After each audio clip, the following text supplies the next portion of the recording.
Hi, everyone. I'll give you a moment to connect to sound. Hello, and welcome to the Broken Rail's 1197th New Social Environment. I'm Min, a Programs Associate here at the Rail, and I have the pleasure and privilege of being your MC today for a conversation featuring David Altmejd and Jason Rosenfeld. And now I'll introduce today's guest and host.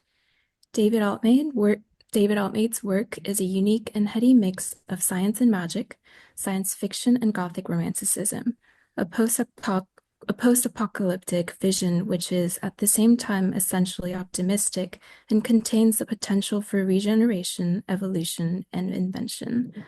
The artist was born in Montreal in 1974 and lives and works in Los Angeles. He studied at the University of Québec in Montreal and graduated with an MFA from Columbia University in 2001. His work has been exhibited internationally. And our host today, Distinguished Chair and Professor of Art History at Marymount Manhattan College, Dr. Jason Rosenfeld has curated the exhibitions John Everett Millais, Pre-Raphaelites, Victorian Avant-Garde, and River Crossings. He is a co-author of the monograph Cecily Brown and a senior writer and editor-at-large at the Broken Rail. And with that, I'm going to hand it over to you, Jason, to get us started. Thank you so much, Min. Thank you, everyone, for, as usual, putting this together. We are closing in on 1,200 NSEs, which is quite remarkable. Credit to everyone involved, Magali and Chloe, of course, Fong. I also want to, in advance, thank Tristan in David's studio, and also Rachel Rose and the folks at Hello Third Eye for all their help in getting this together today. And the people at White Cube Gallery, of course. And David, welcome. Thank you. Excellent to have you today. David's coming to us live from Los Angeles. I'm in the West Village. We're tearing ourselves away from the Cory Booker show at the Senate, which is in hour 18 or something. We will not be going that long today, but it's good to know that someone is down there actually doing something in that chamber. And Cory's been performing since 6:30 p.m. yesterday. Amazing. But we are getting into David's remarkable show, which is at White Cube Gallery right now. I'm going to share some images with you all. Trigger warning, they're cool. Okay. So there we are. Make sure to follow David on Instagram if you have not already. Here's the address. Everyone I know already follows the rail, naturally. White Cube. So the White Cube Gallery on Madison is at Madison between 78th and 79th in a former bank building. Used to be my bank when I was in graduate school at the New York University Institute of Fine Arts, which is right around the corner. It's got a plaque of Alexander Hamilton at the top because it was the first New York bank. And now it's a very beautiful art gallery, 1002 Madison Avenue. And the show is up until April 19th. I don't know if it will be extended. These things do happen, but don't get shut out. Make sure you get up there to see it before it closes. It's a remarkable thing. This is the launch page for the website. And here's what you encounter when you walk into the first gallery. The title is The Serpent. There are essentially two installations, one on the ground floor, which is what you see here from the perspective east looking west. And then you go around this corner here and you take the elevator up to the second floor, where you will find this, an array of 9 sculptures, 4 of which are on the wall. You see a couple here on the wall. There are 2 on the return wall behind me in this photo. And then you have 2 sort of white tinged sculptures here. And then these 3 sort of melting green colored figures in the center. So we'll talk about that installation second, but they're all sort of part of a piece.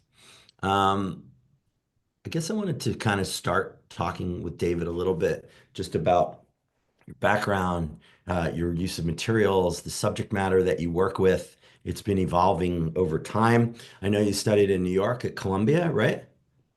Yeah, I did. Yeah. And I Yes. stayed in New York for 20 years after. Right. Uh, Right. So you have a deep connection with the city, starting in Montreal and then New York. And how long have you been in LA? LA about 5 years. Yeah. Yeah. Okay. Are Just you going to come just back? before COVID. Come back to New York? Nobody, people go west and they don't come back. That's my Oh, experience. yeah, I understand. It's like following the sun or Yeah, something. exactly.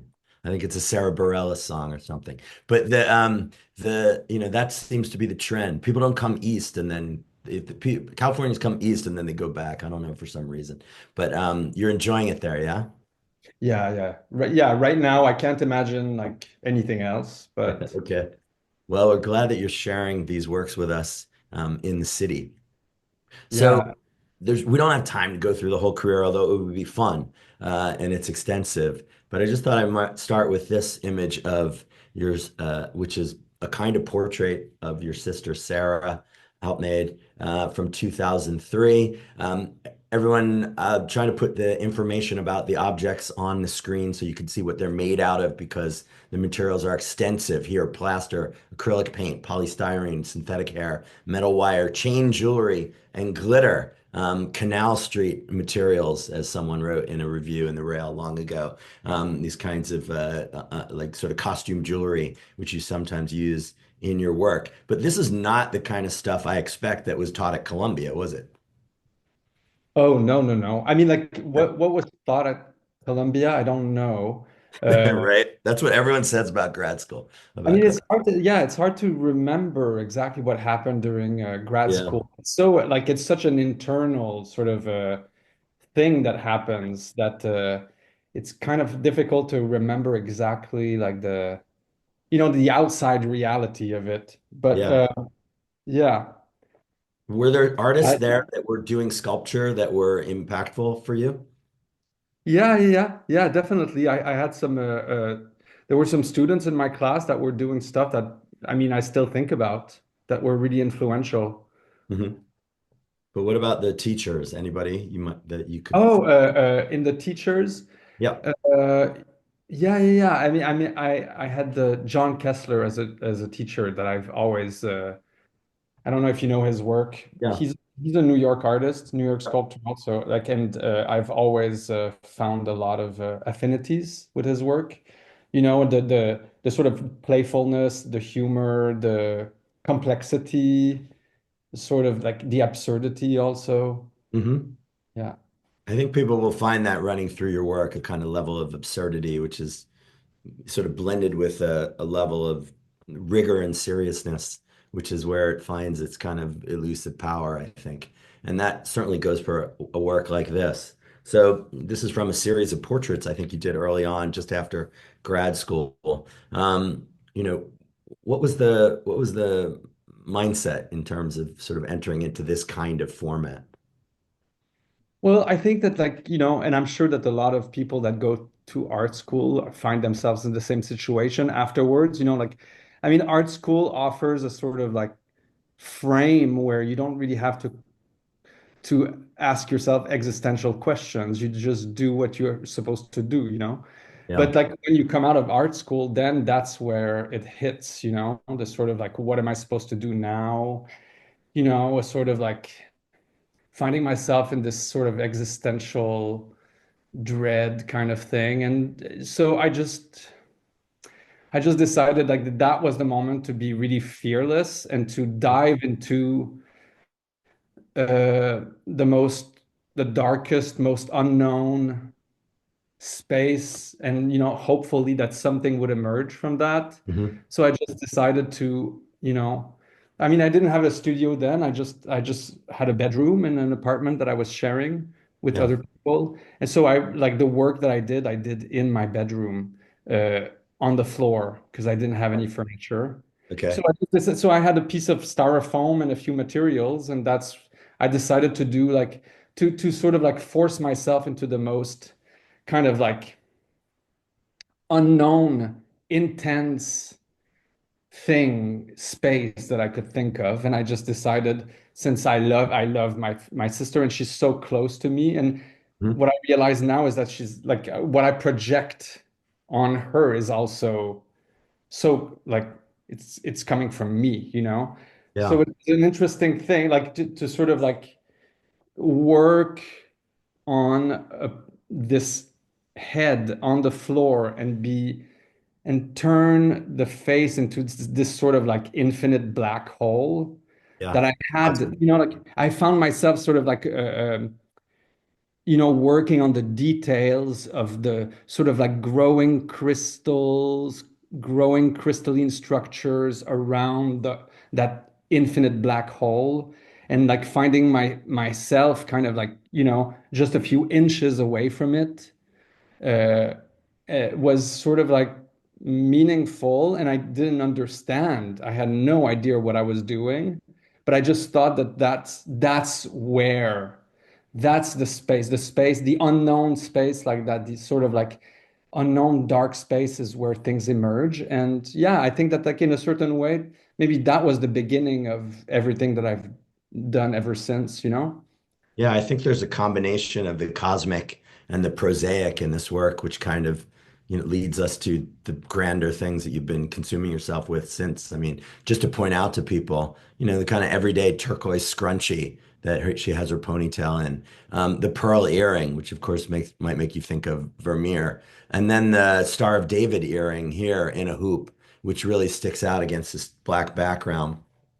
David and I were talking yesterday, both of us are Jewish, but there are a lot of instances of stars of David, which Mug and Dovet's, which occur in your work. Is that a kind of conscious thing, or it's something that just part of her identity and then was expanded? No, it's, I mean, like when I did it, when I used to include a lot of Yeah. Stars of David. I mean, like, I think that, you know, the sort of like that the reason the reason I thought I used it or I Mhm. made reference to it was the fact that it was this autobiographical thing, you know, it was a way of just like including something that came from my own history or my own roots or something. I like the idea of just, you know, including parts of myself Right. in the object that I make, you Yep. know, to turn everything into a self-portrait in a certain way. But Okay. then later on, I realized that actually what I like the most about the Star of David is not necessarily the specificity, the historical specificity of what it represents, but I think that it's you know just like that it, as a symbol. And when I say symbol, I mean something very mysterious, you know? It's just the fact that it's two triangles, one pointing upward and one pointing downward. Yeah. That's kind of like that resonates a lot with me. I don't know why. I'm not sure why, but I really like symbols like that. Yeah. Not necessarily for what they indicate literally, but for the way they functions in such a mysterious way. Yeah. And I it like has that. a kind of formal spikiness, which, evolved in your work, whether you talk about Yeah, symbols or. yeah. So this work also calls to mind, and this was in a monograph that was written about you a few years ago. This painting, Caspar David Friedrich's Wanderer Above the Sea of Fog, which is a smash hit right now at the Metropolitan Museum of Art. Have you seen the show at the Met, the Friedrich No, I show? haven't. I haven't. You must see it. It's a sort of once in a lifetime in this part of the world opportunity to see all these pictures together. And there's an interesting essay, Robert Hobbs essay, in the book about the idea of this figure of your sister without a face and the concept of the Rückenfigur, the person seen from behind in German Romantic painting, which then has become a kind of cipher for people actually viewing people viewing art. I wrote about this in the recent issue of the Brooklyn Rail. And this, idea of the inability to see both the face and also the expression of the person, which you've kind of literally exploded in this portrait bust, is similar to what Friedrich was after, where you have to kind of imagine it for yourself. And keep in mind that this is like the theme of your work, I think, that much of it is given and a lot of it is also up to the person, the viewer's imagination. Yeah, I remember I like I would when I made this Sarah Altmejd, the sculpture, I kind of like I was thinking about that painting, and I like the idea that if the perspective was if your eye was going around the figure and you ended up looking at that character in that painting from the face, that he would have also a black hole uh, Yeah, instead, which is exactly the sort of like the, how do you say, the reverse of what he's looking at, the right. infinite landscape and the infinite, and that black hole in the face that symbolizes the infinity of the inner world. Yeah, yeah, and it's like I don't know, it's like a film, or I don't know, a comic book, like a kind of idea of the cosmos in a face, this sort of reveal of the person. And in fact, that's the implication of a lot of these paintings anyway, that they are about the vastness of space and understanding and a connection with nature, which I think is also very strong in your work as well, this interaction between humanity, or kind of zoomorphic humanity and nature. Let's just look at a few more things before we get to the present work. And just because lots of New Yorkers do turn in, there was an installation in Central Park. I did not get to see it, but part of the Whitney, right? In 2004, these two vitrines that they were sort of a little bit south of Harlem Mere in the north part of Central Park, the Andrew Haswell Green Memorial. One on the left, this one titled Blue Jay, and this one on the right entitled Swallow. Very briefly, sort of, what was it like to be able to make works that were sort of steps away from Columbia and part of the biennial and the public art fund? I mean, like for me, this project was the first time that I made something that, Yeah, uh, a public sculpture project. So it was really about that. Like I mean, it was exciting because it was about like giving me the opportunity to see my work in this landscape that I had never seen it before. mm. Um, and yeah, and I don't know if you want me to talk about like the specificity of why I made this, But I but think it's I thought interesting that, more to go ahead. Go ahead. Sorry. yeah, I just thought it was interesting to do, like I tried to, because I had the opportunity to make something for outdoors. Yeah.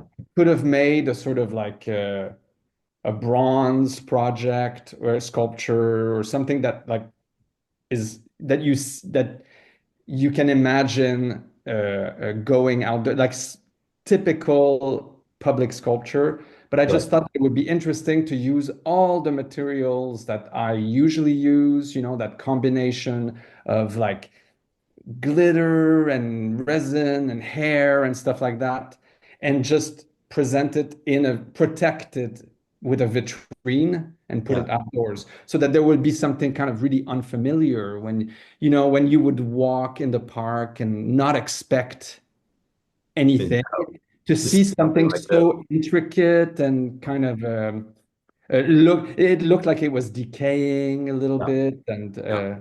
yeah, that was Do, part of the whole magical effect. do these still exist, these works? Yes. Yeah. Yes, But but not in a public setting, yeah, yeah. not outdoors. It seems like this commission was something that got you thinking, maybe I'm presuming, but thinking about displaying works in glass vitrine and using mirrors and thinking about how light affects objects. If we move ahead a little bit and look at the material that you displayed at the 52nd Venice Biennale in the Canadian Pavilion, titled The Index from 2007.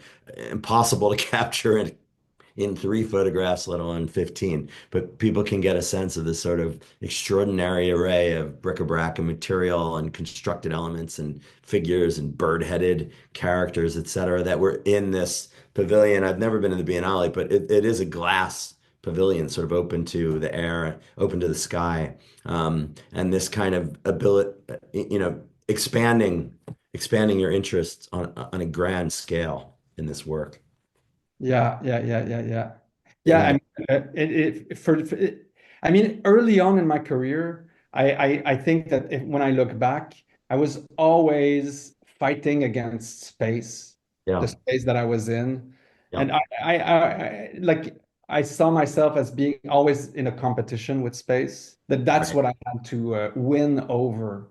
So in the case of this Canadian pavilion, I mean, it's such a specific type of architecture. It's kind of like overwhelming. It's Yeah. difficult to make something that sort of sticks out, that wins over that space. It's like the Right. space always wins. So I just decided that like the only thing I could do was to inhabit the space completely. That's why I thought of transforming the space into a type of aviary and have birds everywhere. Because Yeah. that was my way of sort of like taking control over the whole space. And so Yeah. yeah, that's what it became. The index became this aviary with Yeah. like 50 different types of birds, some that exist, some that don't, and yeah. Yeah, amazing, incredibly imaginative. And then there's that sort of dynamic with space seems to then take, just to coming towards the work that you have on at present, this idea of using the platform as a way to demarcate your own space in a gallery like here at Stuart Shea Modern Art in London. There's a work called The Healers, large scale construction with the sort of double plinth that it stands on, one mirrored at the bottom and then one sort of, looks like stone underneath. And a work where we have all kinds of figures in all different kinds of mutated forms and interacting with one another, sexualized and otherwise, and all different colors and crystalline, etc. But I just was thinking about it, in terms of a kind of presentation and the idea of the work of art, and how do you then combine all these sort of anthropomorphized sculptures of figures together in a demarcated space. And it feels to me as something that has some resonances with the Raft and the Medusa, Jericho's romantic work from 1819, where they're all confined to this boat and this sort of panoply of distressed male nude bodies that you see here, and something very different, obviously, going on in the healers. But I feel like the work that we're going to show today is indebted to the kinds of things you were thinking about back in 2008 in terms of modes of display and demarcation in the admittedly sort of sterile space of a gallery. Yeah, I never thought of that. It's really, really great thought. Thank you. Yeah. And then, also taking that even further, what David's doing is I think of it as a kind of spectacle, sculptural installations. So whether it's that aviary-like form, which is incredibly intricate, in the pavilion at Venice, or the healers, which I just showed you at the top left, and this idea of figures and forms in permutations. And at the bottom here is one of Warhol's installations for Bonwit Teller in the 1960s, where Warhol put his early paintings behind the mannequins with their spring outfits on a platform in a glassed-in environment on the exterior of this building in Midtown. And then thinking about large-scale sculptural groups like the Farnese Bull, Hellenistic sculptural group in Naples, in the Archaeological Museum, or in Sperlonga, my favorite thing on the planet, in Italy, in Sperlonga, the incredible group of the Blinding of Polyphemus, which is way over life size, which is also a Hellenistic marble group known in this Roman copy, from Tiberius's cave on the Italian coast. And then I stuck in this picture here of the way that MoMA, for example, displays works like Brancusi's The Fish, on these sort of platforms in the space. I don't know, there's a lot to take in here, but this is what happens when you're an art historian and you're sort of fired up by something that you're seeing. But it feels like what you're doing has a long lineage in the history of art, both drawing from pop and classicizing traditions. I don't know if Mhm. you've thought about it in this way. No, I haven't. But it's true. I mean, what you're saying about the platform and the it. I mean, yeah. I've always been really, really aware of on the platform, and that how also the platform doesn't isn't just a way of framing the art object, but is also a way of it's an action Yep. space, because like when I make the sculpture, that sculpture specifically, I stood on the platform and I was part of that group of figures, So it's a sort of like it's a way of framing the art object, but it's also a way of framing my activity as an artist. We'll show some pictures of you working on them in situ that I think people will find very interesting. Just curious, are you a Kienholz fan? Now you're living in LA. Edward and Nancy Kienholz's installations and designs. Do you know this? Oh, and yes, I've always been a fan, but I didn't know that they were LA artists or. They spent they were in California, I think, some part of their career. I might be wrong about that, but just thinking about, the materials that you're using, a combination of degraded form and also sort of ersatz opulence, the kinds of things that they were doing through the 60s, 70s, 80s, and into till the end of their careers. I've always thrilled to these works and fascinated by their use of the idea of the diorama and the way that they meld interior space with their designs and their creativeness in terms of materials. Well, what I like also, what I appreciate about their work is how uh, it's the chaotic aspect of it Yeah, yeah, that sure. is that you really understand in their work that the chaos is the best ground for symbols to emerge, Yeah, you know.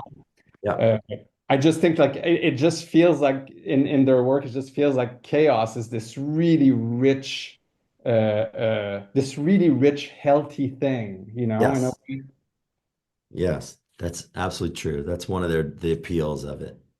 So just quickly to show people what you've been doing since, a couple examples, the vibrating man slash the fractured prism on the left from 2019, and on the right, the amazing looking work, which I haven't seen, the vector from 2022, in which there's a kind of human rabbit element going on here, this zoomorphism.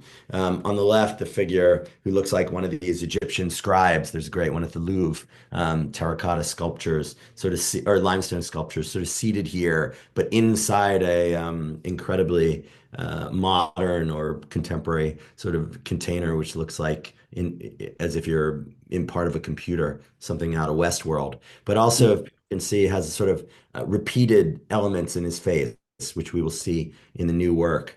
And then here, another kind of a couple more examples of more recent designs, crystal systems on the left, and then hair on the right, which has a real malevolent air. I think that one, crystal systems, I find hard to look at because of the eyes, and that the idea that the work is plastic, right? Three-dimensional, sculptural, but moving at the same time, which is a remarkable thing. Without motors, it seems to be sort of vividly shifting in our vision.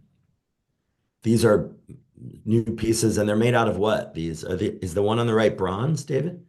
No, no. Like usually when I make sculpture, it's made out of what they call epoxy clay. Okay. Mostly, I carve the core out of styrofoam, and then Okay. I cover it with this sort of epoxy clay, and I sand it, I paint it, I add some other materials, some hair, whatever, and Yeah. yeah. So you have a dynamic here between a kind of, I don't know, early human hominid on the left and this animal human variant on the right, which we're going to see in the new show. But before that, last art historical thing.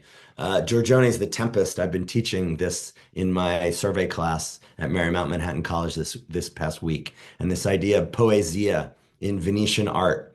Um, an idea of sort of art approximating the way that we approach poetry, which is a visual, it's a language-based art, but one in which you have to then fill in the blanks visually, imaginatively when you read it or hear it spoken. And in Venetian painting of the early 16th century, the High Renaissance, this idea that these are artists like Giorgione or Titian or Bellini to an extent, who are not actually illustrating stories, but are instead drawing upon moods and atmospheres, something creatively taken from both the classical past and also the costuming of the present, like the figure on the left, and making compositions which demand the action of the viewer in order to complete it to a degree. And I think this is this for me feels like a kind of metaphor for how you talk about your work, and I'm sure how you're going to talk about it for the next half hour. The idea of that you're not starting with a story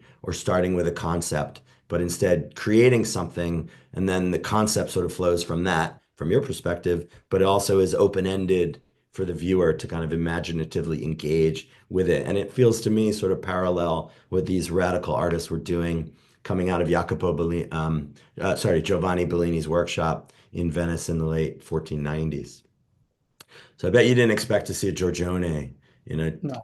No, right? I mean, I'm used to reading a lot of your stuff about you. That everything's very theoretical. It's based in French theory and Jungian psychology, etc. But I'm trying to sort of bring it back a little bit to the streams of art. So finally, okay. So here's the main gallery, the first gallery of the exhibition, the Serpent. And in the first gallery, you have two works. There's the Snake Charmer, which is here on the right.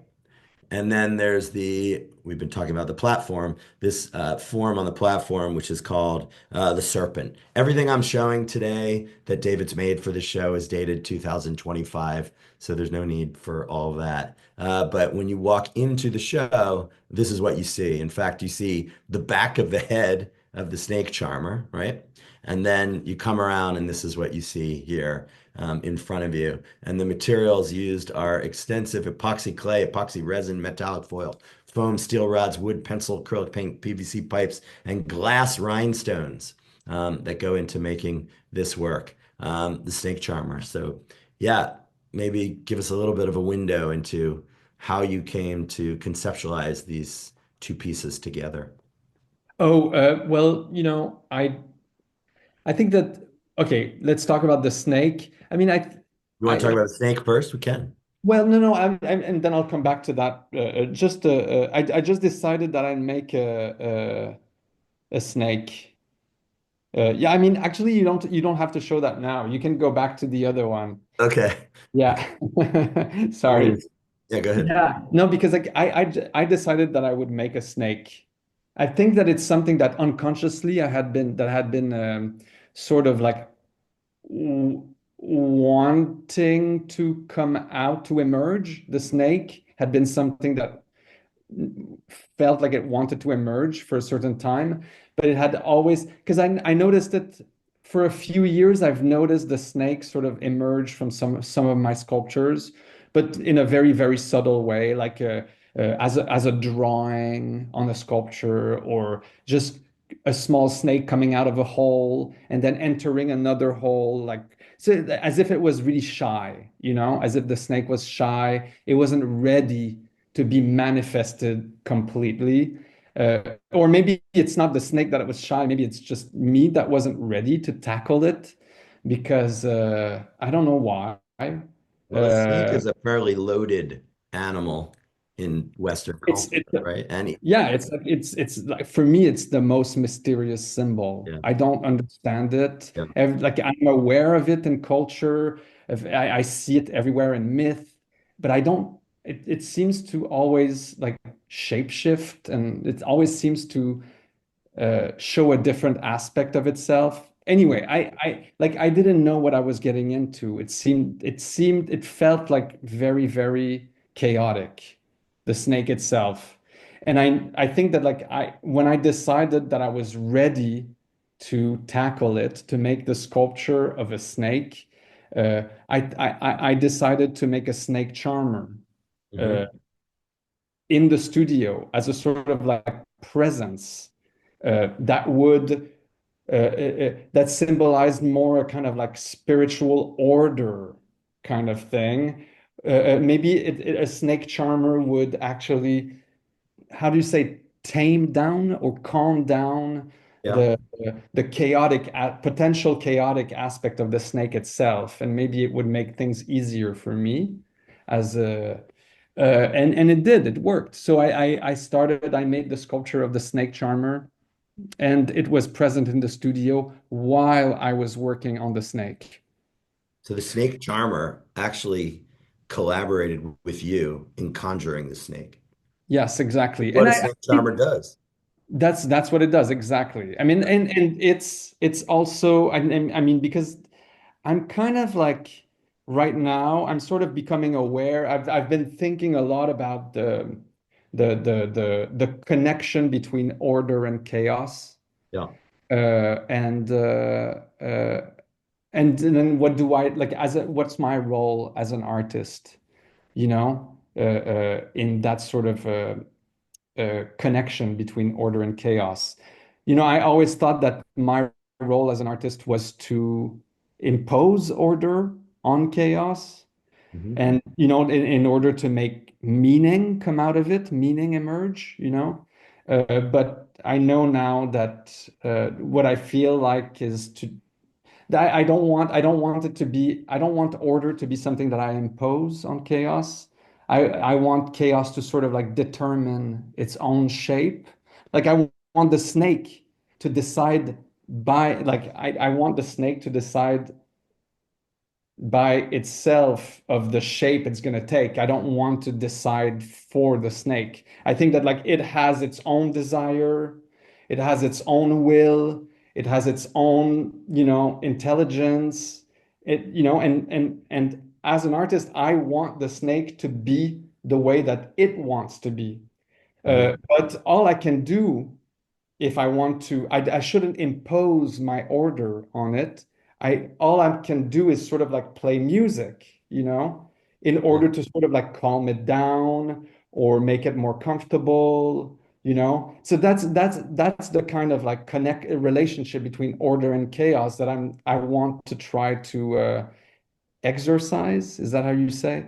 More and Think more that, in my do you think work. the use of repetition and this kind of mutation is related to that? The repetition, which you're seeing here in this multifaceted face, is something that helps. It gives it a kind of rigor. It's almost Yeah, and it's not just the repetition, it's also the way that it's repeating. It's repeating in a perfect good.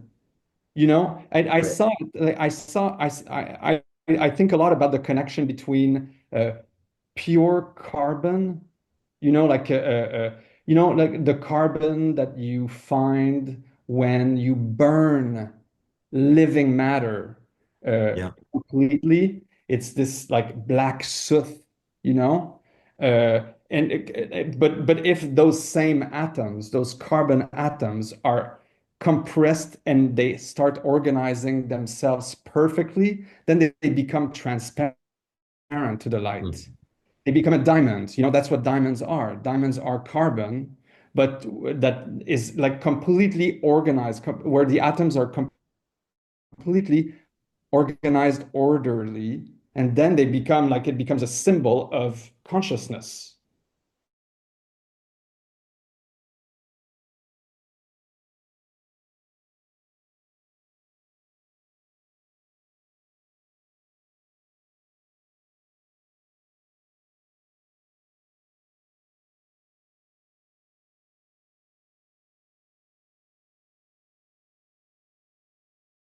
When you burn.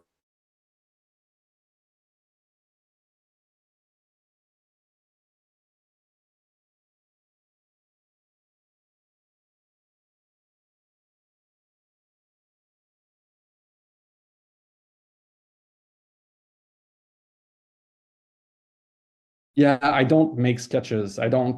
I mean, I make sketches, but I don't follow my sketches. I just Yeah. when I make sketches, it's really just to go from the completely abstract thought and then like when I have an idea, I make a sketch, and that's a way of like taking the first step into reality. And then after, and so I get really excited Mhm. once I make that sketch. So then after I made the sketch, I start working with materials, but I never look at the sketch again.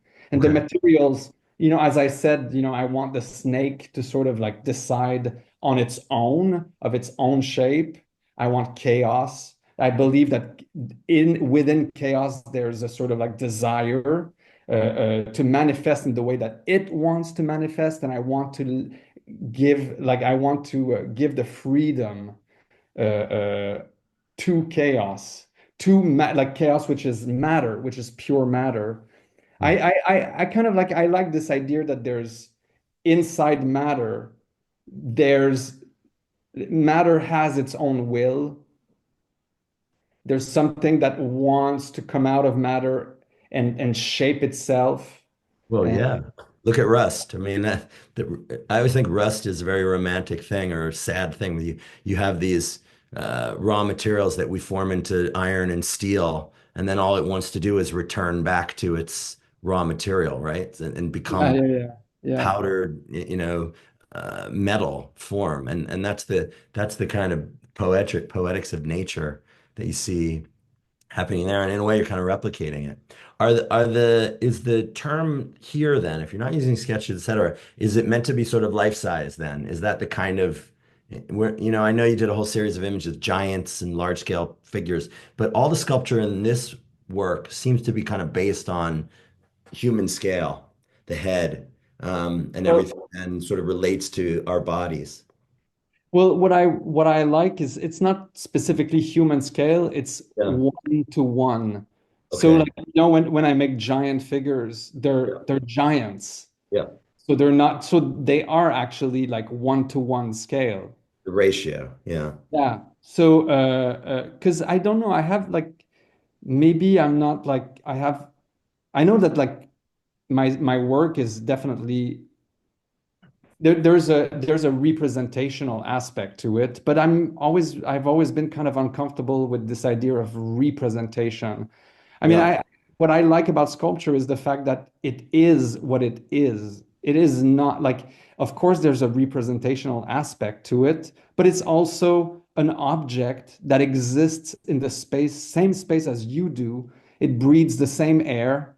Yeah. Uh, it's so there's something what I like the real aspect. So if I make this a sculpture of whatever, I like that it's sort of presented not as a representation of something else, but Yeah. as the thing itself. Yeah. It That's becomes its why own thing. I guess that's why, when I make a sculpture of a human figure, it's going to be life size. Yeah. Uh, Yeah, yeah, but it's also it relates to something in actuality, but without being the thing in actuality. And that's why I think it's interesting when you come in the gallery, you're confronted with the back of the snake charmer, which looks almost computerized or something manufactured. And then you come around and you see that it's humanoid, and then you see the whole mishpucha here with the entire sculpture with all these large forms, which is the serpent. And you're confronted, this is why I say sort of life size, you're standing right in front of the head of the serpent with its Dracula teeth or the incisors, and its incredible eyes, which follow you around the room, and then this great mantle behind, like a cobra. And then you notice that, it's a series of chins and lips going down that form the segments of its vertebrae and form. And then this, I kind of felt like this looked like a big thumb behind it, but I'm not really sure what that was. But this here is a kind of remarkable uh, confrontational face on this serpent, but also one that doesn't really look malevolent. He looks a little confused, I think, staring at it. yeah, I guess maybe it's slightly hypnotized by the snake charmer. Yes, well, that makes good sense, actually. And I did throw in this painting by one of my favorite paintings. It's up in Williamstown at the Clark Art Institute, the Gérôme's Orientalist picture, The Snake Charmer from 1879, which my mentor in grad school, Lyndon Auckland, wrote a brilliant article about the imaginary Orient, with this figure here, playing the musical instrument, the young boy, the ephebic boy, holding the great snake, which has come out of the basket chaos, released and then controlled, and all these people sort of shrinking back, even though they're dressed with their weaponry, etc. Worth the trip to Williamstown. But yeah, so the snake is a little bit, the snake has been charmed and is a little hypnotized, but at least he has a face. But this, this idea of a confrontation with a form that you then need to perambulate around is something that's so kind of vivid in this work. This feels like a self-portrait. Is that way out of bounds? You're talking about the snake, the Yeah. serpent?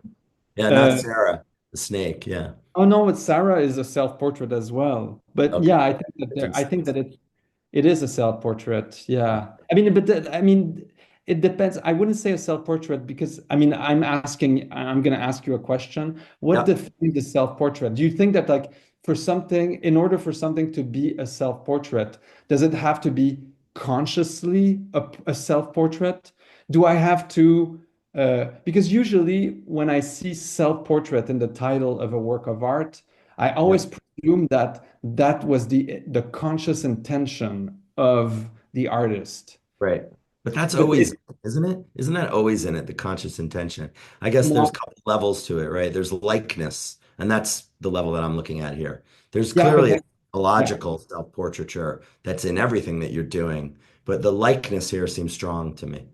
yeah. I mean, like, yes. I mean, yeah, yeah. That's all I'm implying. It's not something I was aware of when I was Yeah. doing it, but I did happen to use uh, most of the heads that are in the Serpent Uh-huh. are casts of my own. Right. And some of them were customized to Yeah. be feminized a little bit, you know, like just to show different as you know, at the end I realized that like yeah, like the all the heads being sort of like like similar to my own head. And yeah, I guess it is a self-portrait. But Yeah. on a likeness level, right? And without going too deep into the psychology of it, I guess I would say. Behind the serpent head, there is this sort of totemic like pole, which is not a pole at all, but it's a continuation of this movement of the body with these shamanic like figures who are sort of rising up with horns, elements, crystals on the top figure's head, beards, similar to these standalone works that I showed a little bit earlier. Which seem to relate to this idea of a kind of mutation and metamorphosis of the figure and the form. Here's a couple shots which we were alluding to before of you working on the sculptures. I guess these are back in LA, these two on the Yeah. left, and Yeah. then Yeah. here touching it up in the Yeah, gallery. in the gallery. Yeah, installing it in the gallery. Yeah. Yeah, so having to wear a mask to deal with some of the toxic materials that you use to fabricate and paint the works. And then when it's on site, it's delicate, but having to kind of set it up here. And then here, some more of what David was talking about, that way that you interact with the sculptures in the environment as you're sort of making them on the platform, that there's a kind of performative quality to that in these photos. And then, of course, when you see them in the gallery, you're constantly aware of people walking around them because everything is open. They're not against a wall in a vitrine. You know, they're free form and in the round, literally the whole piece is in the round. So you're always aware of other people looking at them and filming them and shooting them or posing for selfies, etc. Yeah. An interesting part of it is, I can't show it here, but in the back left corner, there's this. How do you think about this? It's a key. It's Yeah, on, it's sort of I like, tell people, it's flat on the corner of the platform in the back. you know, I do that sometimes in my sculptures. I sort of like, there's a part of the sculpture that sort of acts as a kind of index where Hmm. I put almost all the materials, I sample all the materials that have been used Yeah. in the sculpture and I write their names. So, I mean, I'm not really sure why I do that. I think that I really I like that the sculpture itself, as like I imagine it as a sort of like complex organism. Yeah. And one of the things it does is that it's sort of like it presents itself in a different type of way. Hmm. I like this idea like to make to a kind of like how do you call that? I don't remember the name of that. Oh yeah, yeah, people say Meta. meta. I don't know exactly how to use that term, Yeah. meta, you know, when something is sort of like referring to itself, but at a different level. You know, I Right. like when like all these meta aspects of the sculpture are included inside the same sculpture, you know? Yeah.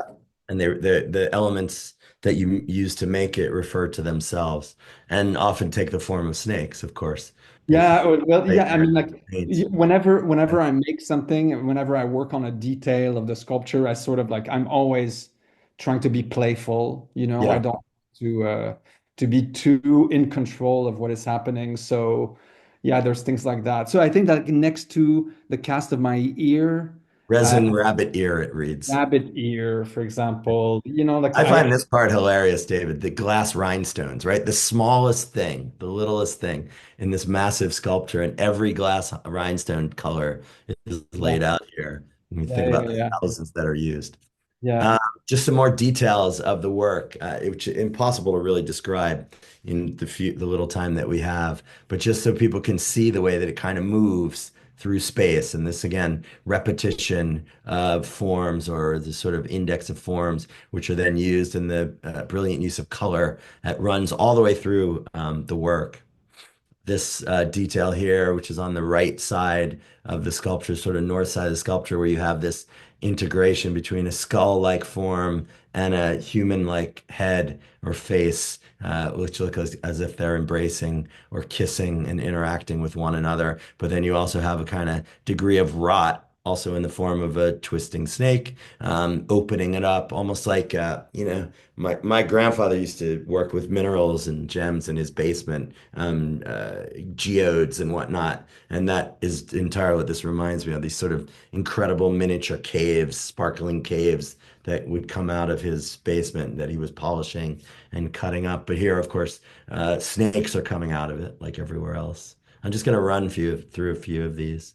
Some more details. Some of the faces were just kind of smushed to the ground, but then little drawings of sea creatures that are Yeah, well, like tiny. in this case, I mean, like if you know, like like the way that I placed the heads in the serpent, Uh-huh. these heads ended up, I don't know, because of the logic of the movement, they're ending up sort of like going, like moving backwards. Yeah. You know, like it's they're ended like if you imagine a movement that goes from the tail to the head, a Yeah. movement forward, these heads happen to be backwards. I don't Mm, know how that happened, mm. but so I tried to think of like sea animals that move backwards. So I think that like lobsters and That swim octopi. backwards. I see. But Squids. yeah, you know, like, and to come back to, because maybe that's an important detail. You know, when you were asking me if it's a self-portrait, Yeah. yeah, like once the snake sort of became massive enough that I could start reading it. I mean, I saw that there were narratives. I mean, the heads are all transforming, you know. Every head is slightly different than the previous one. So it's sort of creating a narrative, you know, that you can there's different types of narrative that you can sort of read into it, depending on if you read it from in what direction, for example, from the back to the front or from the front to the back. There's different stories, but they all seem to sort of like the whole of the snake seems to sort of like symbolize a life, you know, in a certain way, where every head is one, it symbolizes one moment in a life, you Yeah. know. And so you All can see that fits. there's certain chapters that correspond to really archetypal chapters in a life, you know, like a sort of like a rise, a fall, a death, a rebirth, a transformation, a connection with the opposite, a sort of Mm. and that's like the one that the detail that you're showing here happens after after the snake, the heads of the heads, the snake has gone through a hole in the platform, which sort of like, I guess, symbolizes a kind of death, and then is coming back out of another hole, and then it ends up sort of like decaying. That's this like green Yeah. kind of head that you see here is decaying, is like you see more and more holes, and then connecting with a figure that seems to be, you know, like I don't know. It's like in I read it as a more feminine aspect of myself. Yeah. Sort of like all of a sudden there's that kind of there's one that's like disintegrating and dying, and Mm. then it's connected, and then the everything that's metallic green in the sculpture, I guess I saw it as some sort of like life energy. So there's a transfer from death to another type, another a life at another level, and then Yeah. that's the head that sort of like ends up becoming the head of the snake. The snake eventually. I'm really fascinated by the way that you're conveying movement in the sculpture, as we've been talking about with these repeated elements. And as someone who grew up and still reads religiously comic books, I was thinking about, the way that in the visual medium of comic books, artists were able to convey motion and flow, not with just motion lines, that's like in a cartoon where you draw through a few force lines to get things moving. But great run of Iron Fist in the 1970s, the artist John Byrne, Canadian, and Dan Adkins did these incredible pictures, which have always stuck with me, where they show the action like tumbling down a stair, and it's sort of like Renaissance continuous narrative, where you have Jesus represented four times in a composition to show more parts of the story, but different because it's this sort of condensed action. We're moving through space, and you have to trace the form. I love these things when I was younger, and I think these comics, Marvel comics from the 70s, are what inspired the Wachowskis, in The Matrix to make those kind of films with almost like the CGI version of Ray Harryhausen stop motion filmmaking. But of course, they're using a mobile medium, and Byrne is using a splash page. But here you're doing it, I think, really insightfully with sculpture, and it just feels like the snake is moving through the gallery. It's quite remarkable. You guys, people have to see it to believe it. And then, as we've been talking, it transforms as it moves. It moves and transforms. And at some point, in fact, it becomes a rabbit. It sort of manifests itself as a rabbit, almost like it morphs, the heads morph into heads of a rabbit. And then this remarkable detail in the back right corner of this rabbit head, sort of like you were talking about, sticking up from not a hutch, but the platform that the sculpture is sited on. Yeah, Anyway, like there's one thing, the rabbit has been coming out in my work yes, I past know. few years, but I like, and now I really identify, I really see it as a sort of like symbolizing uh, maybe a trickster Yeah. aspect of the self, and so what I feel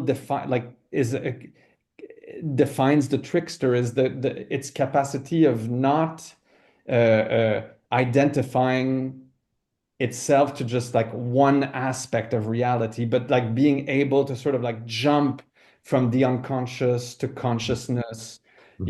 and so it's not part of the snake. I mean, it is part of the snake, but it's able to sort of like be its own detached thing also at the same time. It sort of like doesn't let itself be drowned into the unconscious, for example. It's able to sort of like, it's a little bit like that the Greek god, trickster god would be more like would be Hermes, for example. Hermes, yeah, or Think Cupid, Hermes or as Eros. being the only one who's able to travel from the gods to waking life to the underground, that's able to go through all these levels without being part of any of them, sort Yeah, of like always being detached. So I think that that's what the rabbit in my work is. And that's why it's sort of like at one point it's not part of the snake yeah, anymore. It's able separated. to sort of, yeah, it separates itself. Yeah, And I think that like that's a spirit, that's been really helpful for me in life in general, huh. uh, but also in my art, and that enables me to sort of like uh, dive into, darkness or the unconscious without being afraid of like losing myself in there. Yeah, interesting. And also, I mean, for me, also, it feels very creepy at the same time, right? A trickster and this absurdist element with human hands, but also these teeth, these sort of emerging rabbit teeth coming out from the body, which gives you sort of innate creepiness, and then mixed with the sort of spikiness of these attached elements. This is in the back part of the sculpture. It made me think of the cast of the bodies at Pompeii. This is how my mind works, where you have these casts of the sort of hollows where bodies were in Pompeii, so you get a sense of where people died, which is creepy enough. But also, some of them still have bones of their feet, foot bones, or their crania that still exist. And it really puts you back into that idea of, these sort of transformed humans. Some of them have been evaporated by the ash, and some parts of them are still sort of retain calcium, et cetera, in the bones. I was thinking also about the hair, and one of the great artists who worked with the hair as a metaphorical symbol is Barry Flanagan, the Irish Welsh artist. Showed a lot in London. Had a great show at Paul Casbin, posthumous. Of course, he died in 2009. This show called "The Hair is the Metaphor" from 2018, in which the hairs become these sort of absurdist creatures that exist in an imaginary realm, and as a kind of stand-in for the artist. Sometimes they look like they're boxing, sometimes they look like they're diving off a cliff or leaping. Some of it was an ecological protest against hunting animals in the countryside in England, but really interesting artist. I don't know if you know his stuff, his Yeah, work. yeah, yeah. No, and I totally understand that sort of a way of seeing the rabbit, Yeah. Seeing the uh, rabbit. or the Exactly. hare, whatever, as a kind of like as a trickster figure, Yeah. which As a is like trick. kind of like at the core of creation. Yep. And Um, and interestingly, go back to Venetian art. Bellini used the hair in the great San Francis in Ecstasy painting at the Frick, the greatest Renaissance work in New York, which will be back on view 2 weeks from now when the Frick reopens. And that little hair sticking its head out of the rock here, just under the right stigmatized hand of St. Francis. But here, sort of a strange looking wall-eyed hare or rabbit sticking its head out of the rock as a kind of symbol almost of sort of innocence, but also an animal who's going to participate in the ecstatic moment in front of God that St. Francis is about to participate in, sort of uh, clueless companion to him in this spiritual journey. I love that little detail in this yeah, painting. great, great. Bunnies in art, you can't do better. Just to finish up this, and then we'll do a little short segment on the upstairs, and then we'll go to questions. But the back rear of the sculpture, if you want to call it that, but in fact, you see more of it from this perspective because you see the front of the snake charmer, as you can see there. The heads go upside down, the vertebrae turn into the rabbit hairs. Here's that head of a rabbit. Here's the key that we looked at before. On the back, you see how it goes in and out, up inside into the underworld or what have you. And then there's this amazing detail of these little figures of rabbits. What I think you were talking about before, David, the idea of the ages of humanity or the ages of hares. As you get younger, getting on your feet, older, and then need a cane, and then going back into what is ostensibly the tail of the snake, and into the underworld again, or to your final resting place, etc. I don't know. You guys, anyone who goes can make it up. But these wonderful sort of details, which lead you to the very end, rhinestone covered, striated, paneled, slinking tail of the snake that you see there. And then here are some of the details of the little plaques decorated with animal forms and crustaceans and drawings of rabbits, etc., on that head in the back. Um, and I know it leaves me a little speechless, but there's much more to say, obviously. But I think we should go upstairs because it's 2 o'clock, to the upper gallery and just look at this very quickly. This suite of, again, 9 sculptures, four on the wall, two on one on either end. These kind of figures who are playing musical instruments in the forms of swans, and then here are these 3 women writhing in space, bronze sculptures. This one is called the Lydian Chord. Lydian chord, playing a kind of swan flute. And here on the left on the wall is B, and on the right on the wall is C. And they are sort of cupping their hands like this, ringing out their notes or their frequencies in those keys. And the sort of sound hole here, which goes straight into the heart of this sort of, I don't know, futuristic looking figure. Here are the two figures on the walls. I'll just run through it and then we can talk about it. The two figures on the walls, which are, really interesting in their designs and forms and full of a kind of arcane symbolism. And on the other side of the room, you have the Prometheus chord, this guy who's smoking a cigarette in the form of a question, wearing this futuristic headset, and holding on to the neck of yet another swan, like a bass or whatnot, acting all cool. And on the wall, you have E, and this is what G flat there on the wall, cupping hands and making sounds. Actually, this figure doesn't have hands. This guy is pretty cool, shining purple. And then in the mid, and then here's some details. This one's actually sort of singing. Some details of these incredible sculptures.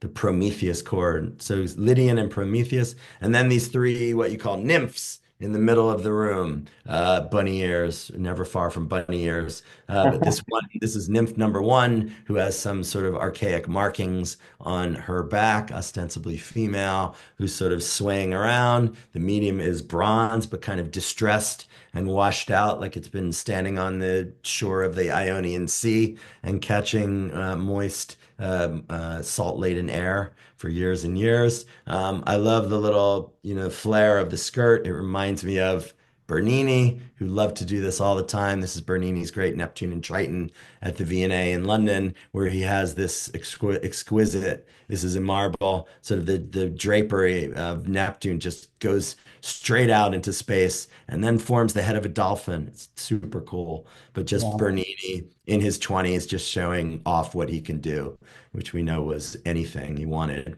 And that sort of same sort of swish of material that you see happening in your work. Nymph 2 is more rabbit-like, and dancing, hands up in the air, like she just don't care, twirling around in space on top of her plinth.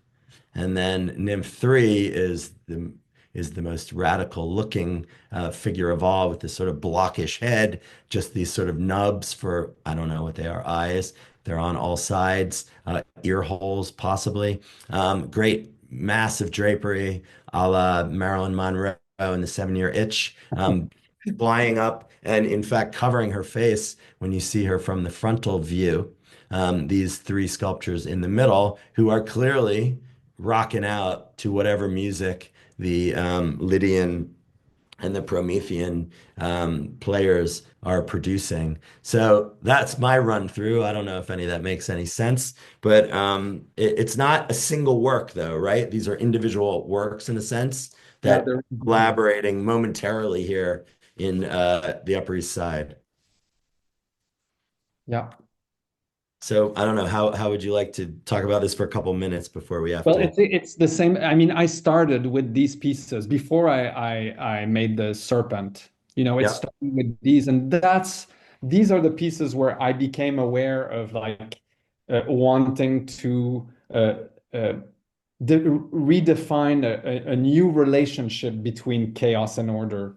As like the musician, those who are playing, like the musicians that are playing the Yeah. swan instruments are playing music for those dancers that are end up being much more visceral and much more about pure materiality, to sort Mhm. of just let themselves dance the way they want to dance to the music. So that's the kind of connection. It's not a sort of like, imposition of order on chaos, but it's more like this idea of something like a spiritual order that kind of like inspires or affects in a very kind of like a subtle way that affects the movement of matter itself.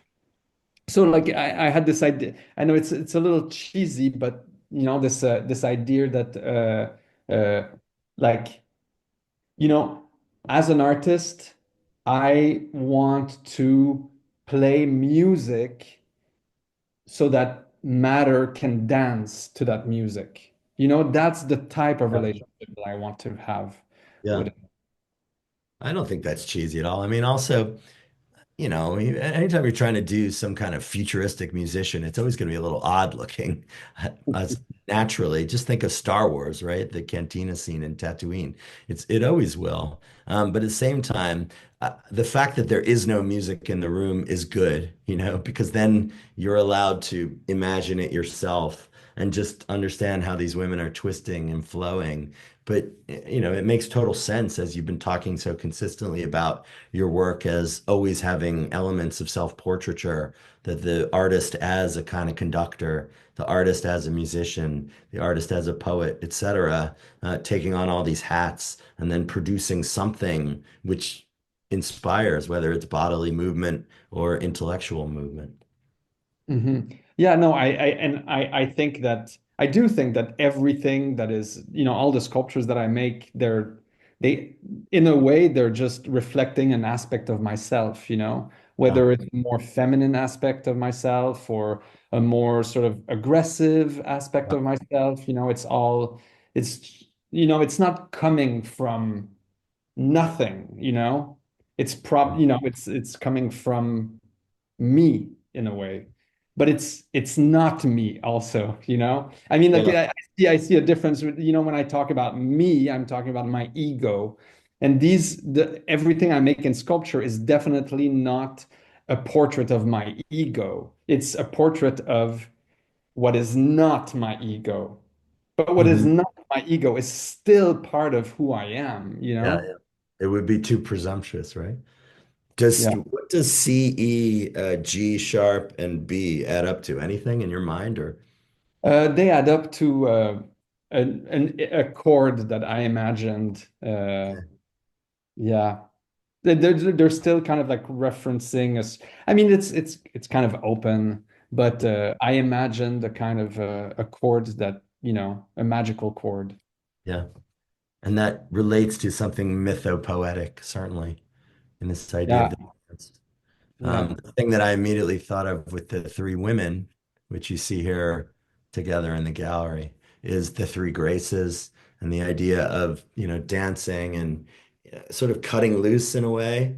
Um, and also so women here in this case are, reflections of Venus and love, in the Roman sculpture on the left, which is in the Louvre, the detail from Botticelli's Primavera in the center, and then your three figures on the right. It's just this idea of a kind of free-flowing form, one which can be communicated in line or sculpt or marble, or bronze, something that has a long history in yeah. art. Yeah, no, I was definitely aware of that, the number three and the sort of Mhm. I don't understand why it's so important or why it resonates, but I was thinking of three graces, three nymphs, three witches, Yeah, toil and trouble. So how do the two floors relate to each other in your mind? They're just, I mean, I think that, as I said, that sort of like duality between Yeah, order and chaos. I yeah, think between musician and dancer, you could yeah. see the snake that's charmed by music as Right. sort of like, moving as if it was this sort of like choreography or kind of is moving to the music. Um, so I think that both kind of function the same way. Interesting. Yeah, I'm thinking about stuff that's up in New York right now. I don't know if you've seen Laura Owens's two installations down at Matthew Mark's in Chelsea. Similar in the sense that she's taking over the galleries, but she's dealing with the negative space of the gallery. The works are on the wall, all around the walls, but there's also ambient work because there's a soundtrack that goes with it. And the way that you're approaching things is so different. There's a soundtrack that's in your head because there is music being performed in the galleries by these sculptures, but at the same time, everything is sort of confined by the walls and yet you move around in it. So then the downstairs gallery, you can perambulate around the whole thing and between the charmer and the snake. And upstairs here, you really can flow around all these sculptures to experience them from very many different vantage points. Like the photo I took on the left, not particularly good in terms of showing you what you're looking at, but at the same time, it's communicating what's happening in the space. I think that's quite interesting. And I also think, so much of what you're doing is related to what other artists are doing, whether it's Barty Kerr or Wangechi Mutu, and this sort of zoomorphism in art, a kind of mysticism in working with the human body, but thinking about it in a traditional slash a traditional way, which seems very related. But I encourage people to do some reading about David. I mean, this show is also related a lot to Jungian psychology, which we don't have time to get into today, and Jungian thought, as so much of your work is, has a kind of deep intellectual basis. But I love to, in these talks today, to kind of, because we have the ability, unlike in a review in the Rail, to show a lot of pictures, to show some images and really get people thinking about how these things operate visually and also with respect to your body in the space. So thank you, David, so much for taking the time to speak with me today. I truly appreciate it. I hope everyone will get up to White Cube on Madison and 78th and see the Serpent and everything else there until April 19th. And yeah, David, I really appreciate it. I'm going to turn it over to Amin now, and we'll open the floor to some questions. I yield for a question while retaining the floor, as Cory Booker continues to say in the Congress today. But David, thank you so much. Thank you, Jason. Thank you very much. It was fun and great ideas that I never had and connections with art history. It's fantastic. You never know. Some things might land. You never know. Yeah, yeah. I'll come back to the share when we do the poem, but for now, I'll let everybody see everybody. Okay. Thank you, Jason and David. That was wonderful. We have many audience questions. I'll try to get to as many as possible. The first question is from Ajay Korean. If you could imagine a perfect setting for one of your works, what would it look like? In that question, I suppose I'm also asking whether you want to treat your site specifically or whether you prefer to focus more so on the sculptures. Yeah, I prefer to focus on the sculpture. I'm actually, I don't create the site. Like the site is, I like the idea that the site is a given that I have to sort of like I like the idea that the site is one of the constraints that I have to sort of like figure out how I inhabit it. So I'm not so interested in the idea of controlling that aspect, you know? Thank you, David. The next question is from Pete. You mentioned that David Cronenberg is an influence. Can you speak about your work in terms of the mind-body split prevalent in Cronenberg's work?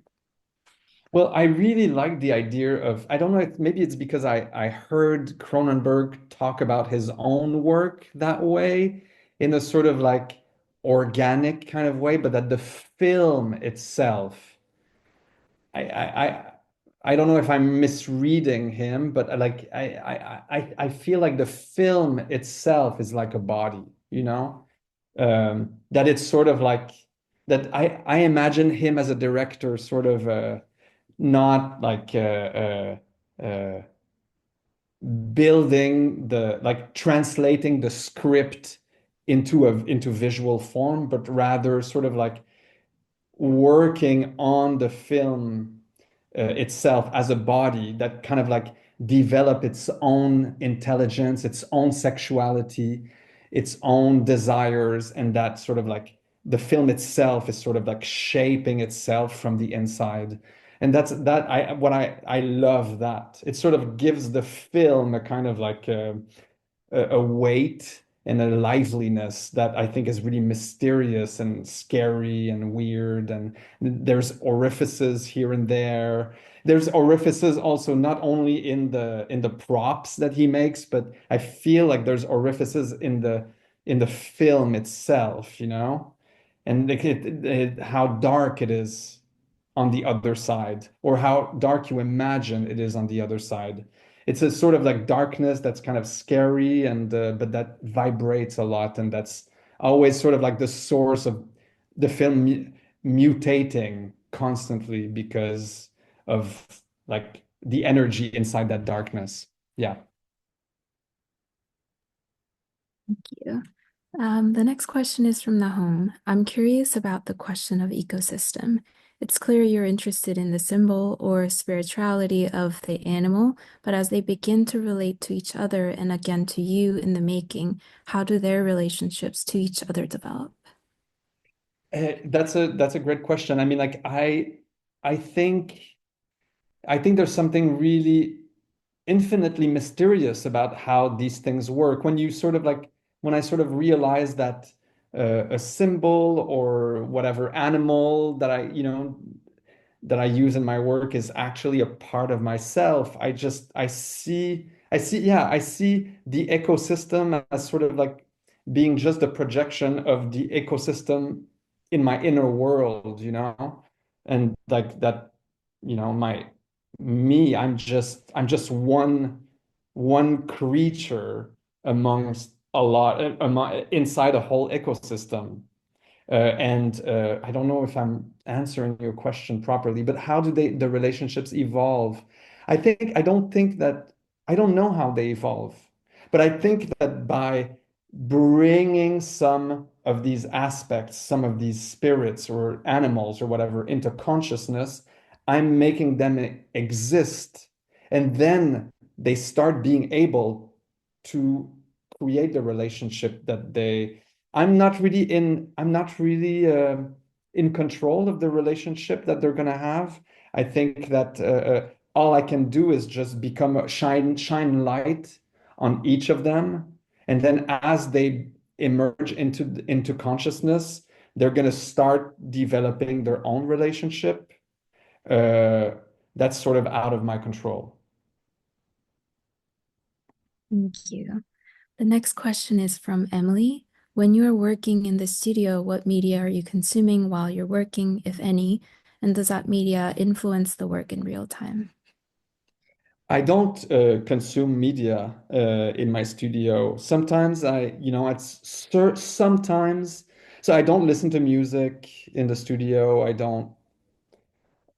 I'm completely focused on the work, but sometimes I like late at night when I work late at night. It happens once in a while. I like to uh, uh, put myself in a scared, like I like to be scared. So I just listen to music that's more somber and more worrying in a certain way. Or, I like the idea of starting like that I start to be that I can feel spirits or something. And I feel like I need to sometimes I listen to music in order to put myself into that mood of starting to be a little bit paranoid and hearing things, because I think that like whatever I hear is actually meaningful and it's coming from the work itself.